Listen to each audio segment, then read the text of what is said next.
ပင်စပါပြီပြေးကြလူတွေကကျမအောင်မြင်တာနဲ့တစေတရေကိုမြင်တယ်လို့အော်ဟစ်ထွက်ပြေးကြတယ်အစကတော့ကျမငိုခဲ့ရတာပေါ့နောက်တော့လဲကျင်သားရသွားပါတယ်နေဘက်ဆိုအပြင်အောင်ထွက်ခွင့်မရှိရဲ့ကျမရဲ့နာမည်ကပြင်စပါပြီတဲ့နေရာငါးခုမှာအကြီးတန်းရုပ်ဆိုးလုံးလို့ပေးထားတဲ့နာမည်လေး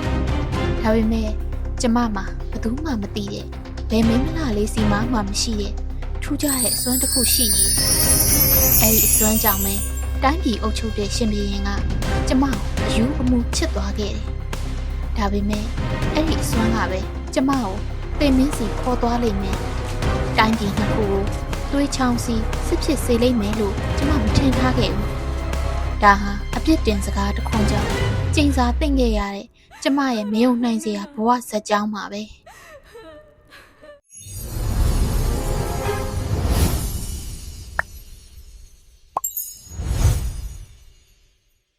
ဟိုမှာပင်စပါပြီပြေးကြအဲ့ဒီအတန်တွေကကျမအတွက်တော့ရိုးနေပါပြီလူတွေကကျမကိုမြင်တာနဲ့တစေတရေကိုမြင်တယ်လို့အော်ဟစ်ထွက်ပြေးတတ်ကြတယ်အစကတော့ကျမငိုခဲ့ရတာပေါ့နောက်တော့လဲကျင်သားရသွားပါတယ်နေဘက်ဆိုအပြင်အောင်ထွက်ခွင့်မရှိရဲ့ကျမရဲ့နာမည်ကပြင်စပါပြီရဲ့လက်ခြေပါးစပ်မျက်လုံးနှာခေါင်းနေရာ၅ခုစလုံးမှာအလွန်တရာအကြီးတန်းရုပ်ဆိုးလုံးလို့မိဘတွေပေးထားတဲ့နာမည်လေးကျမဟာလူသားတစ်ယောက်ပါဒါပေမဲ့လူတွေကကျမကိုဘလူးတရေတကောင်လို့သဘောထားကြတယ်ဒီလိုဘဝမျိုးဘာလို့ရောက်လာရတာလဲသိလားဟိုးအတိတ်ဘဝကအပြစ်တင်စကားတစ်ခွန်းကြောင့်ပါတကယ်တော့ကျမဟာအရင်ဘဝကအိုးဖုတ်တဲ့မာလီတစ်ယောက်ပါ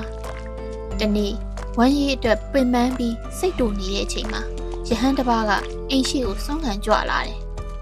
အဲ့ဒီခေတ်ကအိန္ဒိယန်တွေကိုမြေညက်နဲ့လိမ့်ကြံရတဲ့ဓလေ့ရှိတော့အရှင်ဖျားကမြေညက်လှုပ်ခတ်တာပါကျမလဲဒေါသလျောက်အော်ဘုန်းကြီးရဟန်းတွေများစွန့်တယ်မကဘူးမြေကြီးကအစအလှလိုက်ခံနေကြတယ်လို့ရိုင်းဆိုင်အပြစ်တင်ခဲ့မိရဲ့အဲ့ဒီရဟန်းဟာပြစ်စေကဗုဒ္ဓအရှင်မြတ်တပါးမှန်ကျမတကယ်မသိခဲ့ဘူးအမှန်ပါကြမ်းကြုံရင်နှုတ်ရလွယ်ပေမဲ့စကားကြုံရင်နှုတ်ရခက်တယ်လေကျမချက်ချင်းအသိဝင်လာတယ်အရှင်ဖျားမှာတကယ်အသုံးလို့သာအလှခန္ဓာဖြစ်ရမယ်လို့တွေးမိပြီးစိတ်တွေကြည်လင်သွားတယ်ဒါနဲ့ပဲကျမနေထားတဲ့အနုညံ့ဆုံးဣဆက်နေတဲ့မြေညက်တွေကိုစေတနာတန်တန်နဲ့လှူဒန်းလိုက်ပါတယ်ဒါပေမဲ့ပြစ်မှားမိရဲ့အကုသိုလ်ကအရေးလိုပါလာခဲ့တယ်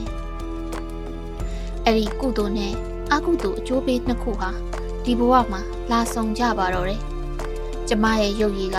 အလွန်တရာအကြီးတန်းနေပေမဲ့မြေညက်လှူခဲ့တဲ့ကုသိုလ်ကြောင့်ကျမရဲ့အထီတွေဟာနတ်သမီးတွေလိုပဲအလွန်ကိုနုညံ့ဣဆက်နေခဲ့တယ်ဘယ်သူမဆိုကျမကိုအမှတ်မထင်ထိမိသွားတာနဲ့ဒီအထီတွေမှာตายရသွားကြတာကြီးပဲဒါပေမဲ့ရုပ်ဆိုးလို့နဲ့ကျမကိုဘသူကအနာကတ်ချင်ပါလဲတနေ့တော့လေဟိုဘက်ရွာမှာဖျားပွဲကျင်းပါတယ်ညဘက်အမှောင်ထဲမှာဆိုတော့ကျမလည်းမိဘတွေကိုပူစားပြီးပွဲသွားကြည့်ခဲ့တယ်အများသူငါလို့ကျမလည်းပျော်ချင်ပါချင်တာပေါ့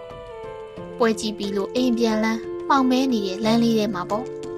ကျမတငယ်ချင်းကိုလာပြန်ကြမယ်ဆိုပြီးလက်ကိုလှမ်းဆွဲလိုက်တယ်ဖြစ်ချင်တော့အဲ့ဒါကျမတငယ်ချင်းမဟုတ်ခဲ့ဘူးအမှောင်ထဲမှာကျမလူမားပြီးလမ်းသွားလမ်းလာယောက်ျားတစ်ယောက်ရဲ့လက်ကိုသွားဆွဲမိလိုက်တာပါသူကလမ်းပြီးရုံထွက်ဖို့လုပ်ပေမဲ့ရုတ်တရက်ငြိမ်ကျသွားတယ်ကျမရဲ့အထီအတွေ့ကြောင့်သူနှင်သက်သွားတာပါမင်းဘယ်သူလဲလို့သူကမေးရယ်ကျမရဲ့ရုပ်ရည်ကိုမှောင်ထဲမှာသူမမြင်ရပါဘူးအဲ့ဒီညကမထင်မှတ်တဲ့အမှားလေးတစ်ခုကနေလူမြင်မခံဝဲနဲ့ကျမလိုမိန်းမကိုချေးဆိုတဲ့သူတယောက်ပေါ်လာခဲ့တယ်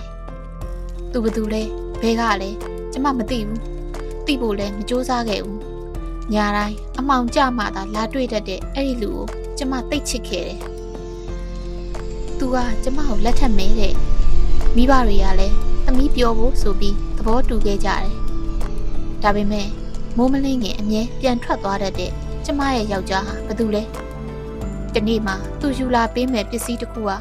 ကျမတို့သမီးသားစုလုံးကိုသေမင်းစီခေါ်သွားလိမ့်မယ်ဆိုတာကိုတော့ ကျမလုံးဝမသိခဲ့ပါဘူးရှင်အချစ်ဆိုတာကလွဲရင်ကျန်တာဘာမှမသိခဲ့တဲ့ကျမရဲ့အိမ်တော်တဲ့ဘဝလေးကတိတ်ကိုအေးချမ်းခဲ့တာပဲဒါပေမဲ့ကံကြမ္မာကအေးချမ်းတာကိုကြခွင့်မပြုခဲ့ပါဘူးဒီနေ့မှာတော့ကျမရဲ့ဖခင်ကြီးအသေးအတန်ဖျားပါတော့တယ်စင်ရဲ့ချိုးတဲ့ကျမတို့သားမိနှစ်ယောက်မှာအားကိုးရဆိုလို့ဖခင်ကြီးပဲရှိရလေစေးစရာခေါ်ပြတော့ရိုးရိုးအဖျားမဟုတ်ဘူးအလွန်ကောင်းမွန်ပြည့်စုံတဲ့ထောပတ်ကိုတိုက်ကျွေးမှသာတတ်တာမဲတဲ့ကျမတို့လိုချိုးတဲ့မိသားစုကအကောင်းစားထောပတ်ကိုဘယ်ကနေသွားဝယ်နိုင်မှာလဲညဘက်ကျမရဲ့ချစ်လင်ပြန်ရောက်လာတော့ကျမမျက်နှာမကောင်းတာကိုမြင်ပြီးမေးတယ်အကြောင်းစုံကိုပြောပြလိုက်တော့သူကပြုံးပြီးဘာမှမပူနဲ့မောင်ကြီးယူခဲ့မယ်တဲ့နောက်တနေ့ညသူပြန်လာတော့တကယ်ကိုမှုှေးကြိုင်နေတဲ့အကောင်းစားထောပတ်ကြီးပါလာခဲ့တယ်ဖခင်ကြီးလည်းအဲ့ဒီထောပတ်ကိုစားပြီးကျမ်းမာရေးပြန်ကောင်းလာလို့ကျမတို့သိပ်ပျော်ခဲ့ရပါတယ်ဒါပေမဲ့အဲ့ဒီပျော်ရွှင်မှုကနေမထွက်ခင်လေးအထိပါပဲနောက်တနေ့မနက်လင်းလင်းချင်းပဲရဲမက်တွေကျမတို့အိမ်ကိုရောက်လာကြတယ်ဘုရင်ကြီးရဲ့တရဖူပျောက်လို့တဲ့တအိမ်လုံးကိုဖြက်စီးမတက်မှွေနှောက်ရှာကြတယ်အဲ့ဒီအချိန်မှာပဲရဲမက်တစ်ယောက်ကကျမခန်းထဲမှာထားတဲ့ဘဝတ်ထုတ်လေးတစ်ထုပ်ကိုဆွဲဖြီလိုက်တယ်။အိုးဖျားသခင်အထဲမှာကျမယောက်ျားယူလာပေးတဲ့ထုတ်လေးထဲမှာရွှေရောင်တဝင်းဝင်းနဲ့ဘုရင်ကြီးရဲ့တရဖူဖြစ်နေခဲ့တယ်။ဘာတွေဖြစ်သွားမှန်းတော့ကျမနားမလည်လိုက်ဘူး။ရဲမက်တွေကကျမတို့မိသားစုတစ်ခုလုံးကိုတရဖူခိုးမှုနဲ့တပ်ပစ်ဖို့ဘာယာနတိနေပြည်တော်ကိုဖမ်းခေါ်သွားကြတယ်။လမ်းတစ်လျှောက်လုံးမှာကျမရဲ့အကြီးတန်းနဲ့ရုပ်အစင်းကိုမြင်တော့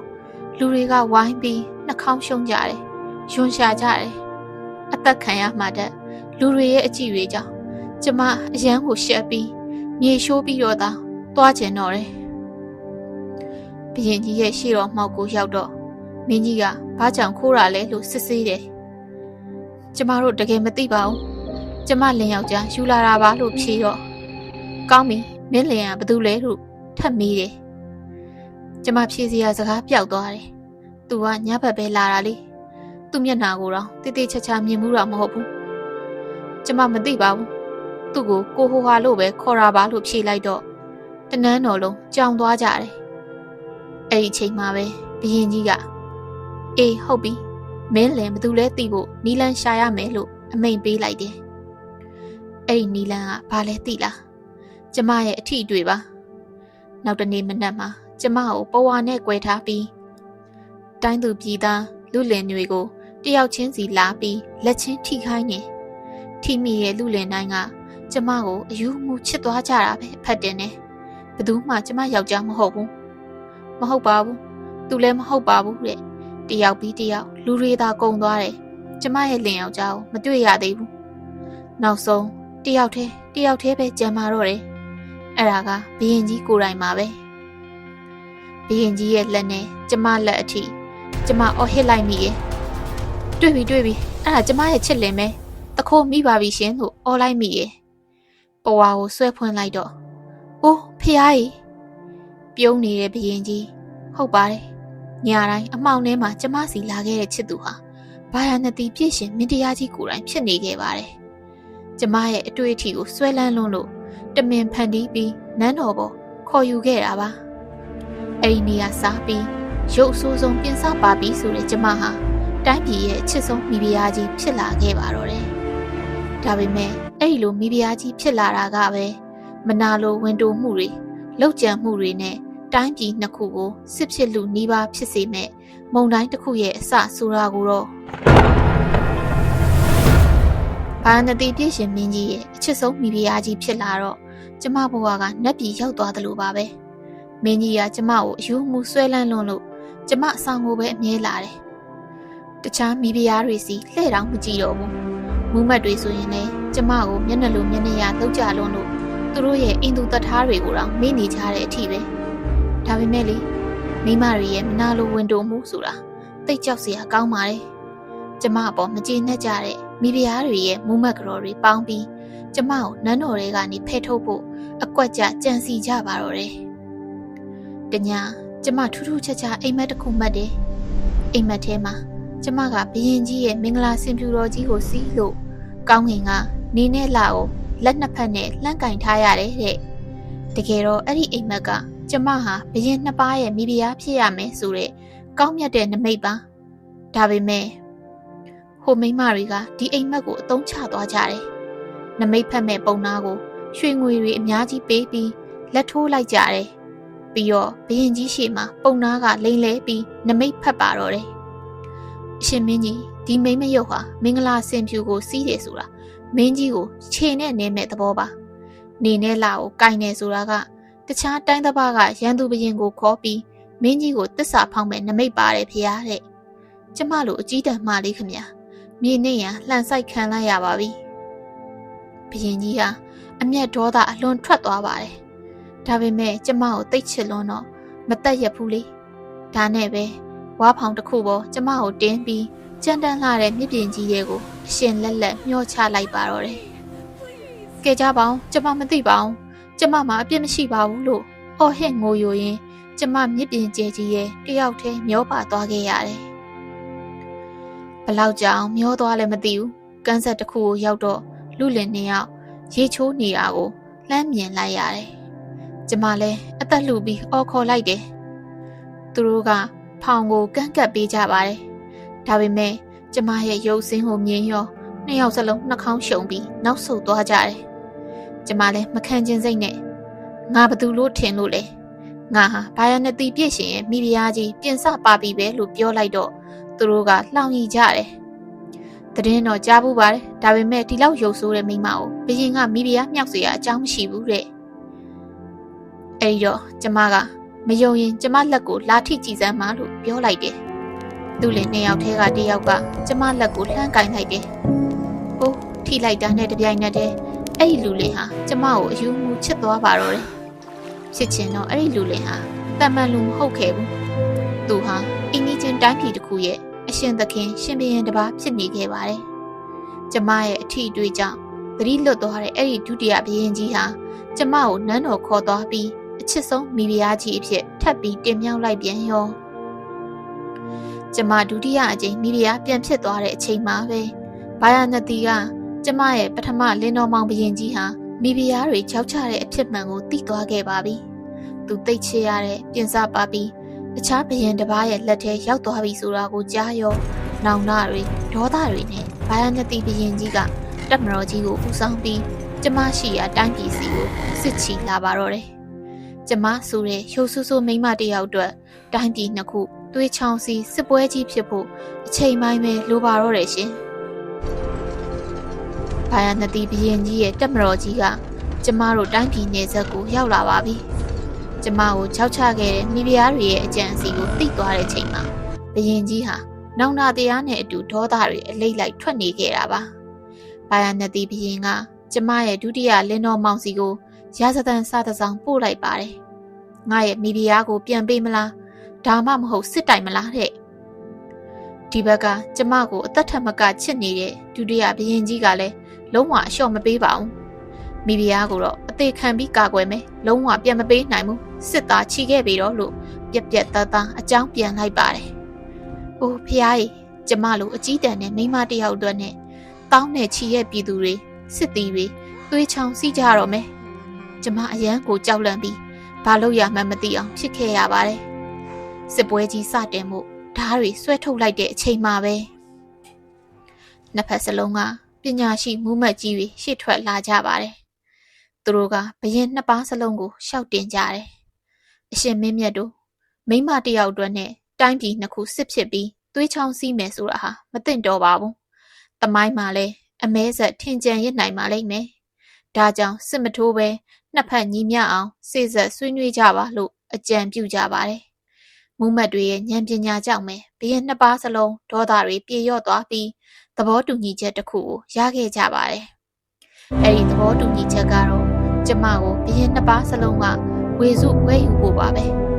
ဒီလိုနဲ့ကျမဟာကမ္ဘာပေါ်မှာဘယ်သူနဲ့မှမတူတဲ့ထူးခြားတဲ့ကံကြမ္မာပိုင်ရှင်ဖြစ်လာခဲ့တယ်ဘာယာနတီနေပြည်တော်မှာတလဟိုဘက်တိုင်းပြည်မှာတလရှင်ဘုရင်နှစ်ပါးစလုံးရဲ့အချစ်ဆုံးမိဖုရားကြီးအဖြစ်နဲ့လှည့်လည်နေထိုင်ခဲ့ရပါတော့တယ်လမ်းပေါ်တောင်ထွက်ခွင့်မရှိခဲ့တဲ့အယုတ်ဆိုးအကြီးတန်းမလေးရဲ့ဘဝဟာအမြင့်ဆုံးတောင်ထိပ်ကိုရောက်ရှိသွားခဲ့ပါပြီ ကျမရဲ့ဇလန်းကတော့ဒီမှာရင်ပြီးဆုံးသွားပါပြီရှင်ဒါပေမဲ့ကျမပြင်ဆပါပြီရဲ့ဘဝကနေတဆင့်သင်ခန်းစာလေးတွေယူစေချင်ပါတယ်ပထမအချက်ကတော့အလှူဒါနပြုကြတဲ့အခါတိုင်းကြည်လင်တဲ့စိတ်ထားထက်သန်တဲ့တရားတရားနဲ့လှူဒန်းကြပါအလှူခံပုဂ္ဂိုလ်ကိုမျက်မှောင်ကျုပ်ပြီးမလူမိပါစေနဲ့ဒုတိယအချက်ကတော့စကားကြုံရင်နှုတ်မရတတ်ပါဘူးဒေါသအလျောက်ပြောလိုက်တဲ့စကားတစ်ခွန်းကကိုယ့်ဘဝကိုစိတ်ခတ်သွားနိုင်လို့မိမိနှုတ်ကြောင့်အကုသိုလ်တွေမဝယ်ယူကြပါနဲ့တတိယနဲ့အရေးကြီးဆုံးချက်ကတော့ရုပ်ရည်ယူပကားဆိုတာအဓိကမကြပါဘူးကျမဟာရုပ်ဆိုးလွန်ပေမဲ့ကျမစီမှာရှိရဲ့ထူးခြားတဲ့အရေးချင်းအထီးတွေးကြောင့်ဘရင်နှစ်ပါးရဲ့အချစ်ကိုရခဲ့တာပါလူတိုင်းမှာကိုယ်စီအရေးချင်းတွေရှိကြပါတယ်အဲ့ဒီအရေးချင်းတွေကြောင့်ပဲဘဝမှာအောင်မြင်မှုတွေရနိုင်ကြပါစေလို့ဆုတောင်းပေးလိုက်ပါတယ်ရှင်ဒီကနေ့တင်ဆက်ပေးခဲ့တဲ့ပြင်ဆပါပီမီဒီယာကြီးရဲ့ဇာတ်လမ်းလေးကိုသဘောကျနှစ်သက်လိမ့်မယ်လို့မျှော်လင့်မိပါတယ်ဒီလိုမျိုးစိတ်ဝင်စားစရာကောင်းတဲ့ဇာတ်လမ်းကောင်းတွေဘ ഹു တုတရစရာဇာတ်လမ်းတွေကိုဆက်လက်နားဆင်ဖို့အတွက်ကျမတို့ရဲ့မြန်မာ Studio Channel လေးကို Subscribe လုပ်ထားပေးဖို့မမေ့ပါနဲ့နော်ဗီဒီယိုလေးကိုလည်း Like and Share လုပ်ပေးသွားကြပါအောင်ရှင်အားလုံးပဲတာယာသောနေ့လေးတစ်နေ့ဖြစ်ကြပါစေရှင်